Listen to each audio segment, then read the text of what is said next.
The story begins, and main character Mirai Kakahashi jumps off the building to commit suicide, but when he opens his eyes, he is saved by an angel Nas, drowning in hopelessness. Mirai pleads with Nas, "I have no hope in life, let me die." Nas, aware of Mirai's past, responds, "I know about you. When you were 7 years old, your family perished in an accident. You were then adopted by your abusive uncle, but now, I am here to bring you a true happiness." She grants him a pair of wings and a red arrow, explaining its power. "With this red arrow you can make someone fall in love with you for 33 days, after that, the effect will fade away." Mirai is shocked when Nas reveals that his aunt and uncle were responsible for his parents' tragic accident. Filled with anger and determination, he rushes to his aunt's apartment and uses the red arrow on her. Mirai's aunt becomes infatuated with him, and attempts to seduce him, but instead Mirai demands answers about his parents' death. In a state of panic, his aunt confesses,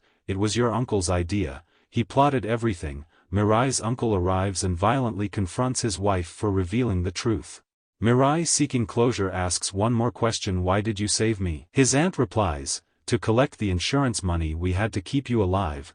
Mirai gets disappointed and says you both should die, because Mirai has used a red arrow on her aunt. She quickly grabs a knife and kills herself. Mirai attempts for call an ambulance, but Nas stops him, saying it's too late. An angel arrives to usher his aunt's soul away. In his apartment, Mirai confides in Nas about using the red arrow to secure his living space. Nas suggests you could use the white arrow to eliminate your uncle, and inherit all his wealth. Surprised by this revelation, Mirai inquires about the white arrow. Nas explains, "You also possess a white arrow. It can be used to end lives instantly without causing pain." There are 13 candidates, each with their angels and arrows, chosen to become a god candidate, and you are one of them. Later, Mirai turned on the TV and saw a man with an angel on the news channel. The news reported that 5 female celebrities had fallen for Tanma, but in reality, he had used the red arrow on them. Mirai became worried, but Nasai reassured him that the wings could save a person from a red arrow because they were faster than the arrow. Nasai reminded Mirai that the red arrow's effect would only last for 33 days. Meanwhile, Tanma was enjoying himself with girls in his long-tail jeep, when suddenly a man in a robot costume appeared and shot Tanma with a white arrow, causing him to die instantly. Afterward, some robbers robbed a bank and took people hostage, demanding cash and a helicopter within 5 minutes to escape safely. They threatened to kill someone every 5 minutes if their demands weren't met. Just as the 5 minutes were about to run out, the same man in the robot costume appeared again. He shot red arrows into the hearts of the police, forcing them to obey him, and then he killed the robbers. This mysterious man introduced himself as Metropoliman and declared that he had come for justice and to eliminate the other 11 god candidates. He challenged the remaining candidates to come forward and compete with him if they had the courage. It was at that moment that Mirai realized Metropoliman was the one who had killed Tanma. Feeling overwhelmed by the powers he now possesses, appeals Nasai to take them back. However, Nasai informs him, "You can't undo this now. When you accepted these powers, you also accepted the candidacy for godhood. If you attempt to abandon your powers, it will result in your own death." She explains that there are 3 types of candidates: special rank candidates with wings, both white and red arrows; first rank candidates with wings and red arrows, and second rank candidates with either wings or red arrows. She adds that every candidate's angel can be promoted or demoted based on their struggles and mistakes. Worried about attracting attention, Mirai asks Nasai to stay at home while he goes to school to avoid detection by other god candidates. Later, as he prepares to leave for school, Nasai makes a request. She suggests that he use the red arrow on Saki, a girl Mirai has feelings for, to make her fall in love with him. But Mirai declines, saying, "I want genuine feelings, not artificial ones." As Mirai quietly passes through the school hallway, he spots an angel in the sky and becomes worried that the angel might notice him watching. He tries to slip by unnoticed, but to his surprise, the angel confronts him. The angel states, "Nice try, but I've got you." He reveals that he is accompanying a god candidate who is standing right behind Mirai. When Mirai turns to look, he sees Saki, and without warning, she shoots him with a red arrow, causing him to fall in love with her. She instructs him to go to her apartment, promising to join him shortly. Mirai obediently follows her orders, and as they reach the apartment, Saki's angel begins to question him about his strengths and limitations and whether he possesses a white arrow. The angel, named Ravel, attempts to manipulate Mirai by explaining that Saki, as a second-rank candidate without wings, is in danger due to a looming threat named Metropoliman. Ravel implores Mirai to promise that he will help Saki fly and protect her. Mirai agrees to these conditions. Afterward, Ravel informs Mirai that Metropoliman is scheduled to give an interview that evening. This revelation triggers Mirai's anger,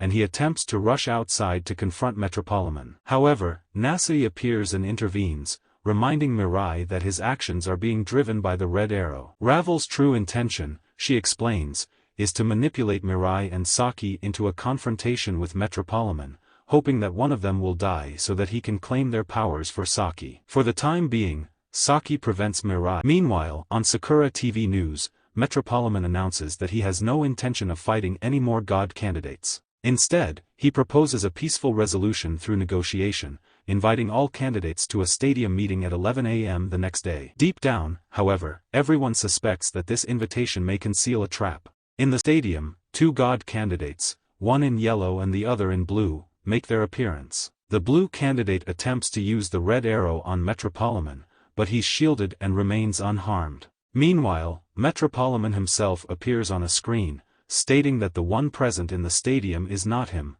he's the real one. Another god candidate, a fearful teenage girl, approaches the blue and yellow candidates, seeking to join them. They agree under one condition: she must allow them to use the red arrow on her. She reluctantly agrees, but just as she draws near, the real Metropoliman emerges and uses the red arrow on her, making her his ally. Then, he vanishes. Frustrated, the blue and yellow candidates announce that they are open to other god candidates joining their team to defeat Metropoliman. Two new candidates, one in pink and the other in green, appear, and the blue and yellow candidates use the red arrow on them. As they all stand in the middle of the pitch, Metropoliman reappears on the screen, claiming that the Metropoliman on the screen is not the true one.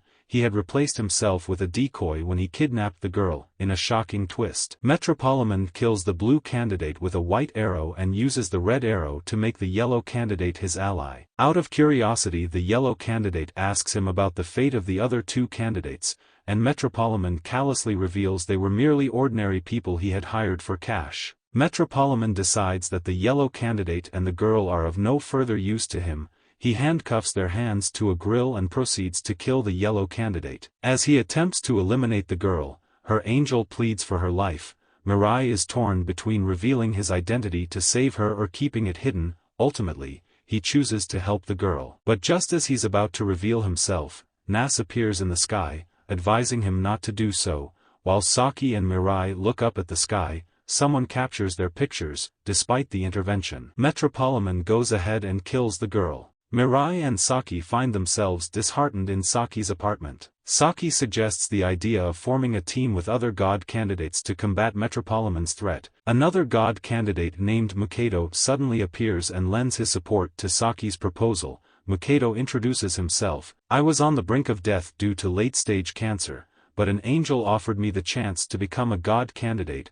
I have a wife and children to care for, and I resorted to using the red arrow on wealthy individuals to secure money for my wife and children. I never intended for Metropoliman to become a god, so when I learned that god candidates were gathering at the stadium, I used my red arrow on 14 detectives to read human behavior and identify the candidates. Among them, both of you seemed kind-hearted, so I decided to join forces with you." Meanwhile, at the high school, Kanade, the true Metropoliman, questions his friend about his innermost desires. His friend responds, "I want to wipe out all the ugly girls." Metropoliman grants wings and red arrows to one of his female allies. She uses the red arrow on average-looking girls to make them fall in love with her, only to brutally kill them afterward, disposing of their bodies on the city tower. Mukato and Mirai decide to stop this girl. Mukato hatches a plan. He will confront the girl directly while Mirai stands ready to intervene if Metropoliman appears. As Mukato approaches the tower, Metropoliman unleashes a devastating blast. In the nick of time, Mirai jumps in to save Mukato from a risky fall. Metropoliman arrives at the scene, and Mukato calls upon Nasai for backup. His angel is dispatched to look for Mirai, giving the impression that Makoto is a special rank candidate and Mirai is of lower rank. This strategy aims to dissuade Metropoliman from eliminating Mirai. Metropoliman launches an attack on Makoto, prompting Mirai to intervene in an attempt to save him. However, their confrontation yields no decisive outcome. Frustrated, Makoto resorts to shooting Metropoliman with his gun, inflicting severe injuries. Metropoliman manages to escape for the time being, leaving the battle unresolved. In the school, Kanade is approached by his mates asking what happened to him. Kanade replies nothing, it's just a little scratch. His friend enters the classroom and finds that Kanade is behind all the killing of girls, and he is the real Metropoliman. On the other hand, Saki wants Mirai to sleep with her to uncover some hidden truths. She tells Mirai that when you were bullied, I was one of the bullies and I felt bad for you. I wanted to apologize. But when I was coming to your place for apologize, I saw you falling from the building for suicide. I couldn't bear this scene and I ran away. I tried to commit suicide, but then Angel Revel appeared and he offered me God candidateship. Later Makoto reveals about the physiques of Metropoliman. Also, he has prepared bulletproof suits in preparation for their confrontation with Metropoliman. Due to lack of space in Saki's apartment, Makoto's team shifts to a church. There, his red arrow comes back indicating that one of his 14 detectives is dead. Hajime not only killed his detective, but also abducted Makoto's family, confining them within a mirrored room. Hajime once was so ugly that he tried to commit suicide. However, he was granted God candidacy. Hajime used the red arrow to seduce a girl, but seeing his own reflection in the mirror makes him disgust. He uses the red arrow on the doctors for facial surgery, but after this, he still sucks. Then he sought to serve Metropoliman. Metropoliman agreed to accept Hajime as his servant on one condition. Hajime must capture one of the God candidates. In pursuit of this goal, Hajime kidnapped Makoto's family. Makoto attempts to save his family by entering the mirror room. However, that mirror room cannot be unlocked from the inside, so Makoto gets trapped alongside with his family. Metropoliman arrives on the scene, warning Mirai to stay out of the matter if he values his life. Determined to rescue Makoto, Mirai boldly enters the mirror room as well. Once inside, he suggests to Makoto that they should fly fast within the borders of the room to avoid getting hit by Metropoliman's arrows. Meanwhile, Saki in the church is worried about Mirai and Makoto that they haven't returned yet, and Ravel gets emotional for not being helpful to her and he cries over this. Surprisingly, Ravel's emotional display triggers a promotion to the first rank, granting Saki new wings. Together, they rush to the park to help Makoto and Mirai. Upon arrival, Saki uses a red arrow on Hajime, causing him to fall in love with her. Under Saki's orders, Hajime breaks the mirror with his katana, allowing Makoto and Mirai to escape from the mirror room. However, their relief is short-lived as Metropoliman arrives at the scene accompanied by his 3 new allies. Saki, Makoto, and Mirai quickly shot each other red arrows, ensuring that none of them can be targeted by the enemy's red arrows. Saki and Mirai manage to stop one of the enemy by blocking his wings, while Hajime cuts the enemy's arm, causing him to flee away. The second enemy, Fuyuko, reveals herself as a biologist with a deadly virus at her disposal. She threatens Mirai, promising destruction if he refuses to become her experimental pig. As Mirai approaches Fuyuko, she attempts to inject him with the virus, but he grasps her wrist, carelessly causing her to release another virus. Mirai destroys the released virus with his white arrow. However, Metropoliman intervenes. He fires his white arrow. Fuyuko releases more virus injections, overwhelming Mirai's defenses. Saki attempts to rescue Mirai, but the injections are headed towards her instead. In a critical moment, Hajime intervenes, slicing through the virus injections. As he does so, he is struck by one of the injections, resulting in his body quickly decomposing, leading to his demise. Fuyuko, too, succumbs to her injuries from Hajime's attack and passes away. Metropoliman's last remaining ally flees in fear. Kanade had a close bond with his younger sister Rei. He cared for her deeply and was always protective of her. One day, Rei approached Kanade with a radiant smile and said, "Someone has proposed to me, and he wants to meet me tomorrow." Kanade's heart sank as he worried that this person might not have the best intentions for his beloved sister. He voiced his concerns. Disagreeing with her choice, causing Rei to storm away, Kanade tried to grab her wrist in the tension of the moment. Rei lost her balance and fell, her head hitting the ground with a devastating impact. She passed away instantly. Kanade takes a desperate measure to preserve her beauty by trapping her body in a mirror, hoping to remain youthful forever. Overwhelmed by despair, he attempts suicide in a bid to reunite with his sister in another world. However, an angel appears before him, offering the chance to become a god candidate with the promise of bringing his sister back. As the story unfolds, Kanade and Mirai grow closer. Mirai attempts to use the red arrow on Kanade, only to discover that there's already a red arrow in Kanade. This revelation leads Mirai to question who is giving Kanade orders and why he doesn't cheat in fights. He stops Kanade's hands and blocks his view with his wings. Metropolitan desperately stabs Mirai with a knife. Saki intervenes, preventing Metropolitan from causing further harm. Together, Saki and Mirai handcuff Metropolitan's hands and block his wings,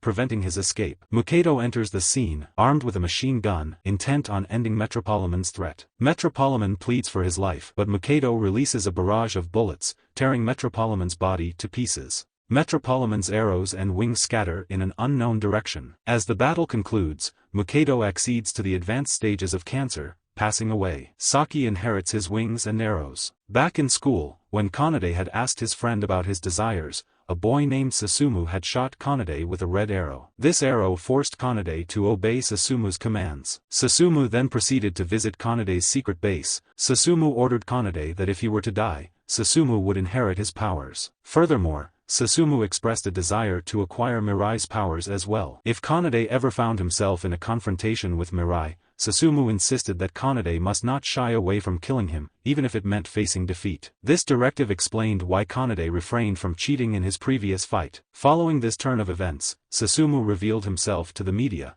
exposing the entire god candidateship scheme. He recounted his experience when Metropolitan had challenged all the god candidates, expressing his initial fear. He credited Hajime's angel, Balta, for helping him identify the real Metropolitan, allowing him to use the red arrow on him. Susumu went on to suggest that Mirai should be chosen as a god candidate due to his kindness. He proposed a peaceful resolution wherein all god candidates could agree to select a single god candidate without combat. This could be achieved through a simple voting process. At the moment Susumu was explaining his situation, the police arrived, attempting to catch him. However, Susumu managed to escape capture. Mirai encountered Agent Hoshi. Hoshi informed Mirai that the operation to capture god candidates had begun and expressed a desire to assist him. Mirai, along with Saki, joined Hoshi and his girlfriend in a car. During the ride, Hoshi emphasized that the powers of god candidates are more dangerous than nuclear weapons. He revealed that they had already captured a female god candidate named Yuri. Upon reaching Hoshi's apartment,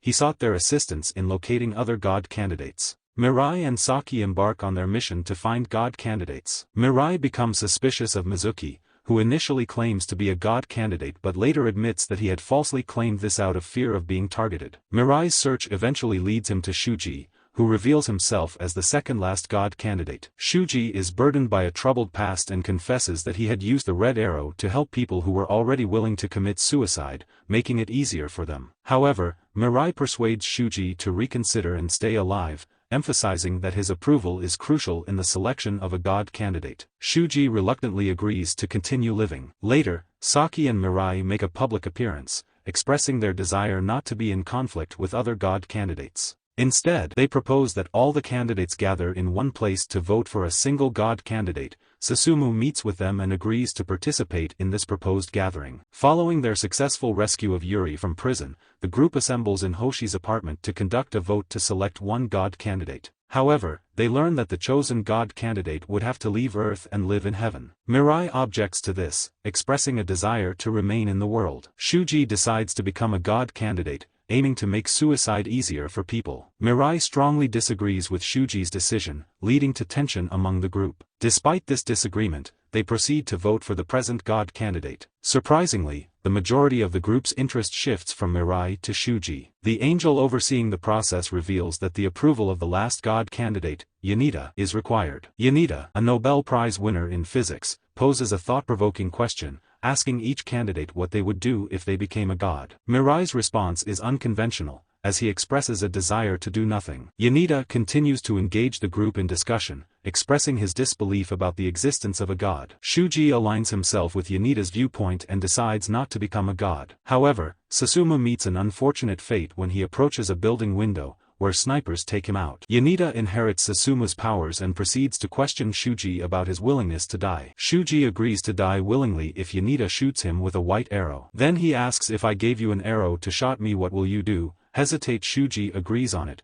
Yanida shots Shuji with red arrow to avoid any consequences. Yanida later shots PM to announce a god candidate meeting in the stadium, where they all gather. Yanida intends to kill everyone, including Shuji and himself, believing that there is no god and that no false gods should be created. Before this, he wishes to speak with Mirai privately. Shuji, however, takes the other candidates hostage, aiming an arrow at them in a palace. Meanwhile, during the private conversation between Yanida and Mirai, tensions rise, and Yanida decides to kill Mirai. He reveals Saki as a hostage, forcing Mirai to choose between Saki and himself. Mirai chooses to sacrifice himself, but in a last-minute twist, Nasai saves him, resulting in her demotion to second rank. She offers Mirai a choice between wings and arrows, and he chooses arrows. Yanida attempts to shoot Mirai with a white arrow once again, but Saki intervenes, causing Yanida's confusion. Shuji apologizes for not having the guts to kill them. Yuri tries to kill Yanida, but Saki saves him, leading to her promotion to special rank once more. Yanida becomes disheartened with his beliefs and plans suicide. However, Shuji consoles him, promising to become a god and share all important knowledge and experiences with him. With the approval of all the candidates, Shuji rises to become a god. Mirai and Saki get married, while the new god Shuji observes everything from heaven. Shuji allows Yanida to keep his red arrow for conducting experiments, but these experiments fail to yield satisfactory results. As Shuji watches people committing suicide without the ease of his suicide approval law, he becomes deeply troubled by the disparity between rich and poor individuals in the world. He questions the existing god about their inaction, prompting the god to explain that they created the universe and are merely observers. Shuji cannot accept the idea of humans continuing to suffer, so he decides to take drastic action. He realizes that if he kills himself, Yanida's arrow will disappear, signaling the death of the god. Shuji instructs his angel to summon the special rank angels, and when they arrive, they begin to vanish. She turns back and sees the new god Shuji has killed himself with a white arrow. As the angels disappear, heaven itself begins to crumble. On Earth, people start to vanish, and Mirai and Saki are aware that this is the end. Both Mirai and Saki, along with Yanida, fade away into nothingness.